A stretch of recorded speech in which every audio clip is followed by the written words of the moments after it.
呢個小籠包咧係竹麵圈嘅最出名㗎啦，皮又薄，你睇下佢湯又多，港式嘅奶茶咧好盛眾。你老闆咧開嚟都好多嘢傾，因為我哋大家都係喺香港過嚟。我哋本身嗰啲全部小食啊，自己手工，冇落味精，所以出品咧全部都係人手做嘅。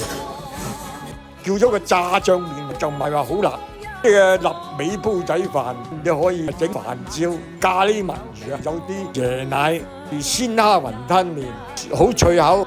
乾炒牛河，你睇佢底下佢冇油㗎，炸雞翼啊，佢又比較特別啲。最喜歡係呢個及第粥入邊咧嗰啲滋潤啊，佢呢兩個台咧，全唐人街都冇得賣㗎，係佢嘅招牌貨嚟嘅。大師傅啊，係廣州過嚟。一定係要有好人才先係能夠做得。以前竹麵圈咧喺麥雞13號，而家搬到落嚟係麥雞70號啊。